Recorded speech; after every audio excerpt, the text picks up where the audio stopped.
Damos la bienvenida aquí en Esferas de Poder al politólogo y experto en seguridad ciudadana, don Daniel Pou. Muchísimas gracias por el honor. Saludos, don Federico. Pues yo muy complacido de estar aquí con usted para servirle a su público. Sí, fíjese, don Daniel, con el politólogo tenemos que abordar temas cíclicos del espectro nacional y también internacional, porque estamos en un país político, don Daniel, donde las proyecciones, las acciones, las diligencias o los cabildeos tienen que ver con repuntar o poner en primer plano una figura en determinados partidos políticos de cara a la proyección del 28, a pesar de que todavía es muy temprano para hablar de eso. Sin embargo, vemos la madrugadera en ese sentido. ¿Cómo usted ve este tránsito, don Daniel, y cuándo tiene que definirse todo este escenario que mucha gente y algunos sectores lo están definiendo desde ya? Mire, don Federico, el trayecto desde este momento hasta el 2028 va a ser el trayecto político más largo, más prolongado que va a tener un proceso como el que se avecina para esa fecha. En términos de que no hay un liderazgo robusto desde la oposición, la mayoría de la oposición lo que está es buscando una primacía en función de lo que ellos tildan la incapacidad de la gestión de Luis Abinader. Pero resulta que no hay un anclaje fuerte con la población y estamos en un momento que sería el momento más oportuno para hacer una transición en el modelo político dominicano. Un modelo carente de políticas públicas, un modelo carente de definiciones, un modelo carente de una visión estratégica de país y un modelo donde el orden institucional está condicionado por determinados alones de la coyuntura, no por una estrategia conceptual con miras a lograr un avance del país en función de sus posibilidades reales, no de las posibilidades que muchos quieren pues hacer emerger, pero que no son potencialmente factibles. Entonces, desde ese punto de vista, creo que el discurso es, desde los diferentes litorales, un discurso un tanto díscolo, una fuerte apuesta al mediatismo y, sobre todo, un discurso muy centrado en criterios populistas. Yo creo que de aquí, de esta fecha al 2028, veremos muchas situaciones que van incluso a desbordar los esquemas de los analistas políticos, porque indiscutiblemente que esta carencia de liderazgo en el espectro político, como usted llamaba hace un instante, al conjunto de organizaciones, variables, condicionantes e influjos que sufre el tejido político de República Dominicana, no hemos visto que nadie tenga, podríamos decir, las cualidades para ponerse a la altura y dar una respuesta capaz de crear una dinámica en torno a la conducción de esta transición. República Dominicana hoy más que nunca requiere una transformación del modelo político. Ya los discursos populistas, los discursos que apelan a las sensibilidades particulares, los discursos que apelan a las tradiciones de la política tradicional, tienen muy poca capacidad de tener el know-how necesario para que el voto del 2028 sea una expresión de calidad. cuando usted habla de que será un trayecto largo, no hay manera de acortarlo conforme a las normativas y que se exija o que se ciña y que se ciñan los actores políticos en el esquema, en el cronograma y en el mandato legal. Mire, cuando yo hablo de tiempo y digo extenso, no me estoy refiriendo a sencillamente el interregno de tiempo que debe discurrir, ni lo que deben de ser los preparativos de las diferentes agrupaciones políticas. Y en eso voy a ir al punto directo. Es extenso porque un modelo político agonizante con actores que no tienen conciencia de que el modelo político ya no tiene posibilidades de relanzarse y que ellos no muestran ni siquiera la capacidad mínima de comprensión de lo que está sucediendo en el ámbito político de República Dominicana, donde la política se quiere superponer a lo político. Todo el mundo está concentrado en la política, pero en lo político, que es lo que va a definir la capacidad orgánica a futuro inmediato de República Dominicana, no hay un discurso que contenga propuestas que sean capaces de crear una corriente de adhesión de la ciudadanía. Entonces vamos a tener muchos votantes totalmente desorientados, mucha gente que no va a entender lo que va a suceder y muchos políticos que van a estar tirando patadas a ciegas porque no entiende hacia dónde que va el curso no de la sociedad dominicana solamente, sino el curso de los nuevos tiempos a nivel global. ¿Cómo se sitúa el presidente Luis Abinader en este escenario, a sabiendas de que él no va a optar por otro mandato y que salió victorioso en una segunda elección presidencial? Bueno, el presidente Luis Abinader, yo creo que será el último presidente de esa generación de políticos en este acantilado en que nos vamos situando, donde la política amerita un salto de gran envergadura. El presidente Luis Abinader, pues, dejará una impronta y vamos a ver qué sucede entre los diferentes actores políticos. Yo estoy pensando desde hace un tiempo, y creo que lo comenté con usted, que para el 2028 podemos tener un outsider que quizás no surja de ninguno de los partidos mayoritarios que tenemos ahora mismo en el escenario, pero que puede sí concitar el apoyo de la mayoría de los votantes y puede dar una sorpresa en República Dominicana. El outsider no sé si será de izquierda, no sé si será de derecha, pero será un outsider. Es lo que yo vislumbro. Aquí hay gente hablando de personas famosas. Yo digo, ese outsider del 2028 es posible que nunca lo hayamos visto, ni siquiera en la portada de un periódico.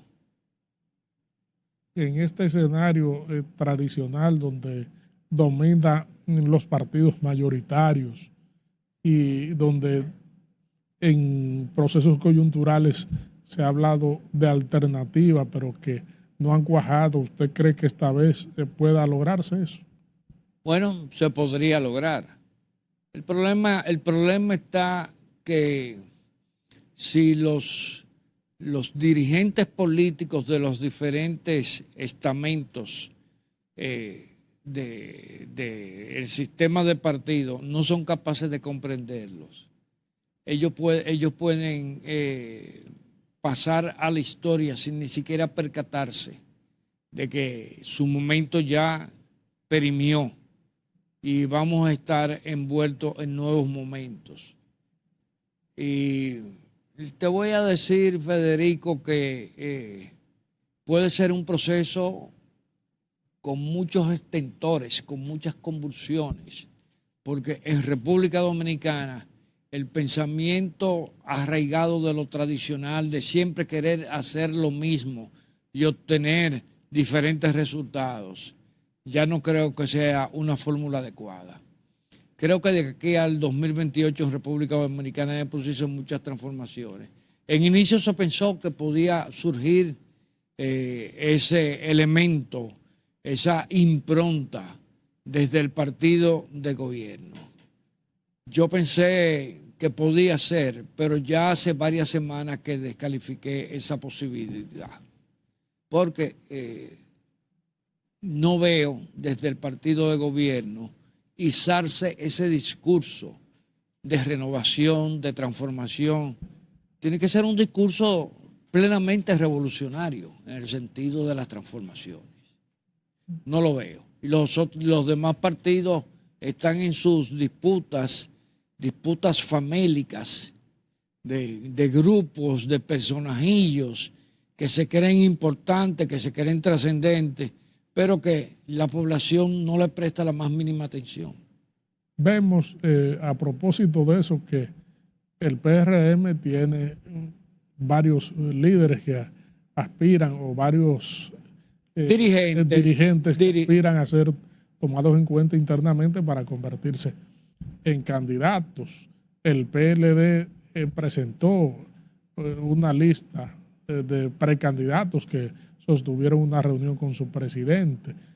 La Fuerza del Pueblo se perfila con una definición a nivel de su fórmula para el 28, es decir, que los partidos están engrasando sus motores para en cualquier momento lanzarse abiertamente a recomponer su estructura interna que va a competir en el 28.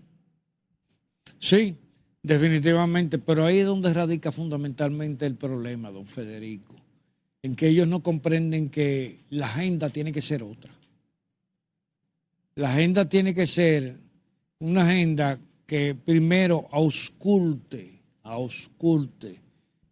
el sentido de los tiempos y luego preparar una maquinaria política capaces de darle respuesta a esa necesidad que exigen los nuevos tiempos. Pero yo los veo a ellos preparando con esquemas de los años 90, de principios de los 2000, un esquema, una estrategia electoral que podría ser realmente el penacho que coronaría el fracaso de la clase política dominicana. Yo les digo, señores, miren los números de las elecciones del 2020, miren los números de las elecciones del 2024. El sistema languidece. No hay anclaje, no hay lealtades entre votantes y partidos, no hay certidumbre, lo que sí hay es mucho desencanto. O sea, y entonces lo que se proponen son gente que ya fracasaron, ya pasaron, fracasaron. Hoy en día quieren hacer promesas de cosas que ellos no van a hacer, porque cuando tuvieron el poder no lo hicieron. Y son reclamos que vienen desde hace más de 20 años en República Dominicana de que hay que dar el salto de lo político. ¿Oíste? Y dejar un poco a un lado la política e irse más a lo político. Y lo político tiene que ver con democracia, tiene que ver con gobernanza. Entonces, la política no puede ser tan solo la retribución que tienen las personas que se dedican a la política y que conforman los diferentes grupos políticos. La política es la necesidad de colocarse en el epicentro de la agenda, del sentir popular, de los anhelos de la gente. Y entonces dejar toda esa cantaleta de que si yo crecí económicamente al 5%, si yo crecí al 4%, si voy a crecer, cuando todo el mundo sabe que ese crecimiento económico y lo que hace es profundizar la brecha de las diferenciaciones sociales de la población, porque ni siquiera políticas que auspicien la redistribución de ese crecimiento se instalan. Entonces tenemos un crecimiento económico que lo que está formando es una tumoración de desigualdad. Mire el tema fiscal. ¿Por qué fracasó la propuesta del tema fiscal que hizo el presidente? Porque tú no puedes hacer una propuesta donde los que nunca pagan en la medida en que obtienen beneficios de sus empresas, pues queden fuera y entonces vamos a seguirle cobrando más a los que pagan. Eso, como dijo una amiga economista, eso es un bucle. Entonces vamos a tener el problema fiscal magnificándose cada vez más, porque la clase política no se atreve a cobrarle a los evasores y a los que no pagan. No se atreve a desmontar el subsidio de empresas que ya tienen 20 años y que no necesitan ser subsidiadas. No es posible que una empresa tenga pérdida durante 20 años y la que tenga pérdida durante 20 años que la cierren, pero no que la subsidien a través de la exención de impuestos, que la subsidien con las fortunas de las familias que son los propietarios. Regresamos en breve con esta interesantísima comparecencia con el politólogo y experto en seguridad ciudadana, don Daniel Pou. Porque yo creo que toda persona tiene libertad de tener su preferencia sexual. Eso no tiene que ver con la calidad. Yo conozco homosexuales, tanto hombres como mujeres, muy buenos profesionales, muy responsables, muy correctos.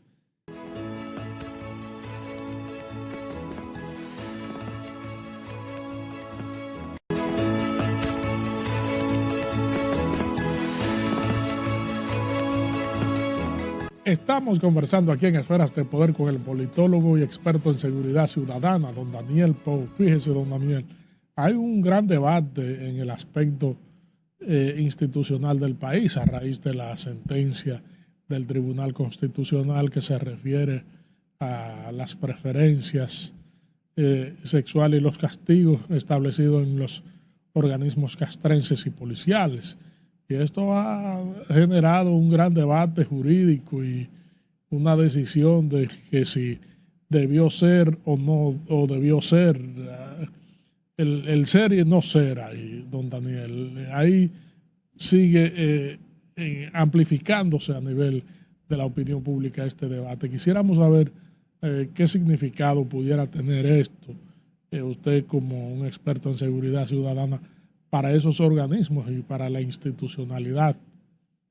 Bueno, lo primero que yo creo que de un policía, como de un médico, como de una enfermera, como de un agrimensor, como de un ingeniero, lo que se espera es calidad en su trabajo, entrega, compromiso, dedicación.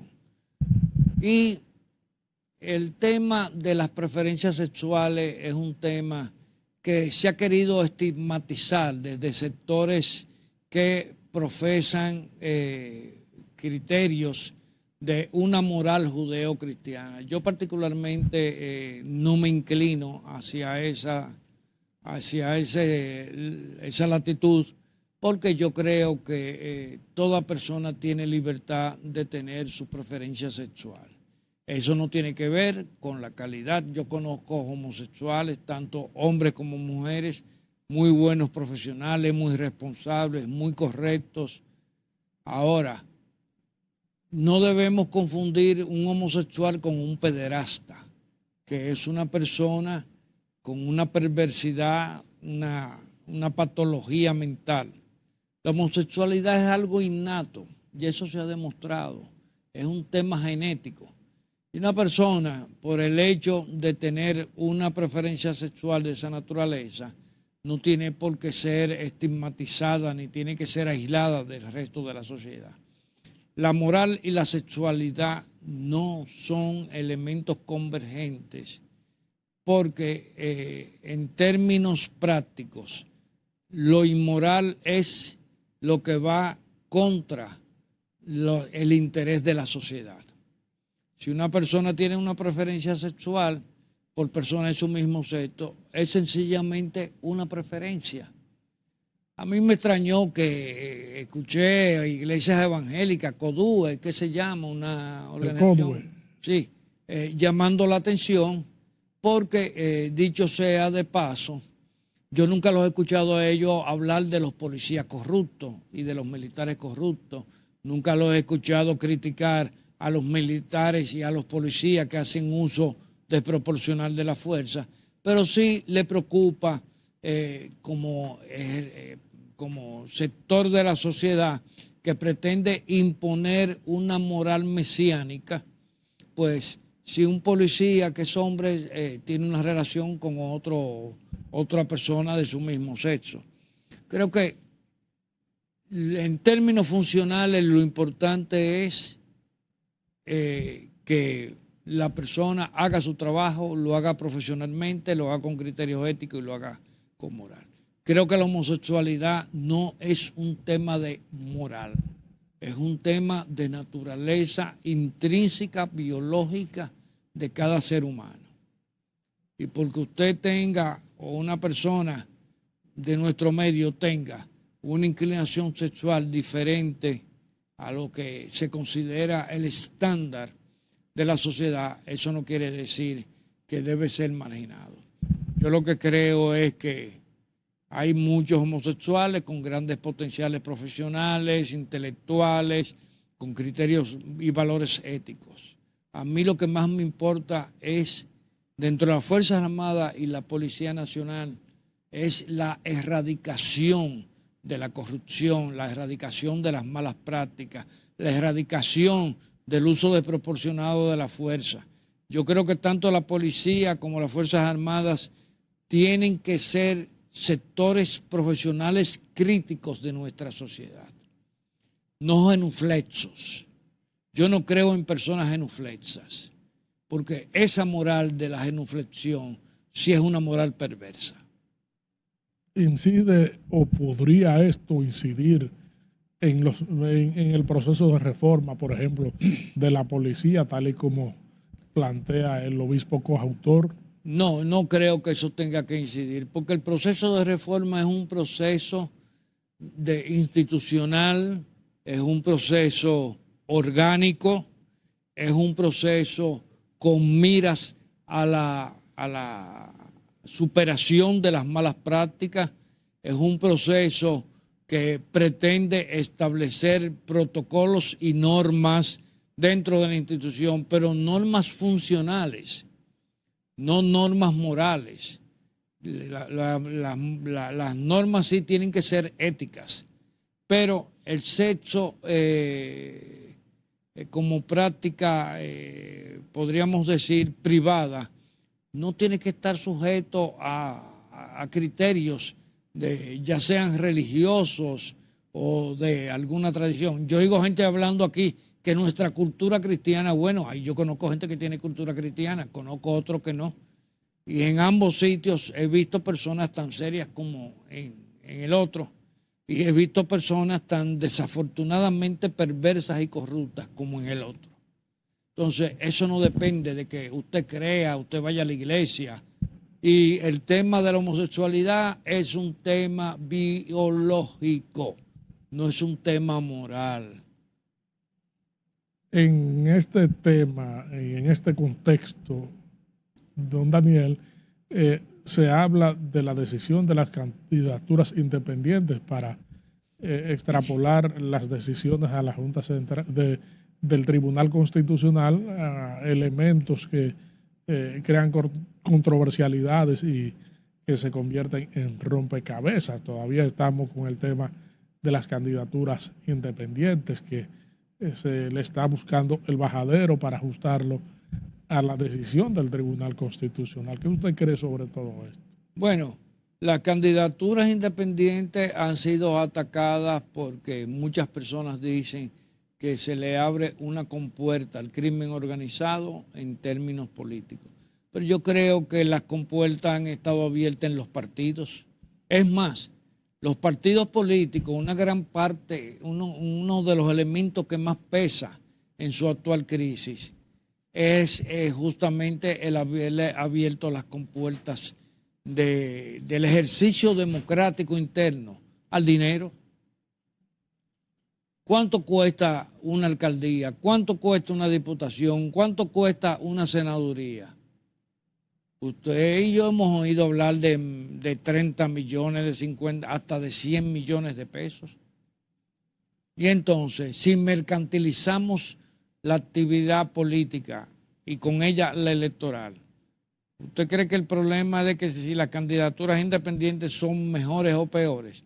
Yo creo que las candidaturas independientes son un paso adelante para romper la visión oligárquica y monopólica que tienen los partidos políticos del ejercicio de la política.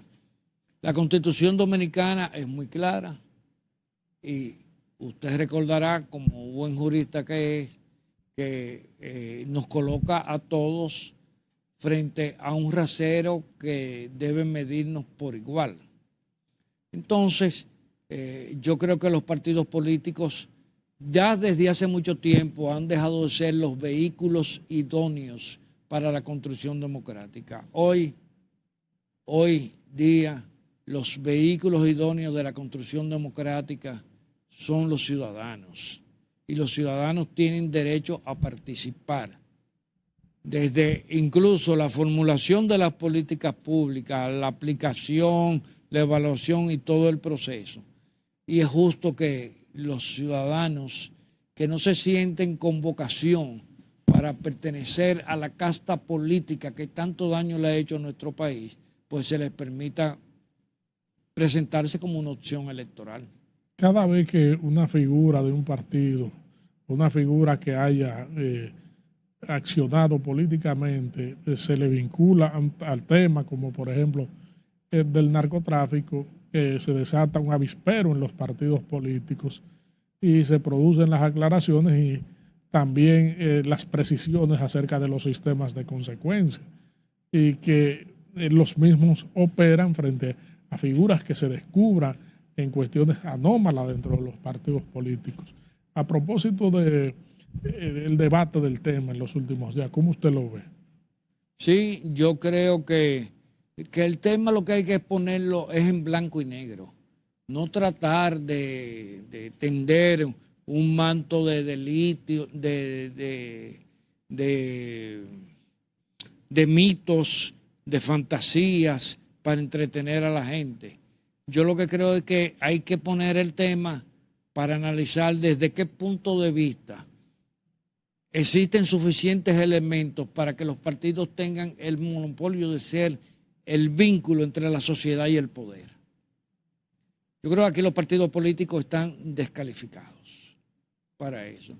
Los partidos políticos en República Dominicana son nichos poco propicios para propiciar un debate democrático. De hecho, los partidos no resisten el debate democrático, porque los partidos mismos con sus malas prácticas han erosionado la democracia del sistema político, que transfirieron un sistema político de adscripción, de militantes, de liderazgo emergente, a un sistema político de inversionistas. Entonces, desde ese punto de vista, cada día tenemos más empresarios en la política que políticos en las empresas. Lamentamos, don Daniel, que el tiempo haya terminado en una conversación tan orientadora y fructífera como esta. Siempre se necesita la debida edificación del público con temas palpitantes y de actualidad y que impactan tanto la institucionalidad como la política del país. Esferas de Poder siempre será un canal abierto. Muchas gracias. Gracias a ustedes, amigos televidentes, por habernos acompañado en esta interesantísima comparecencia con el politólogo y experto en seguridad ciudadana, don Daniel Pou. Proseguimos con nuestro contenido.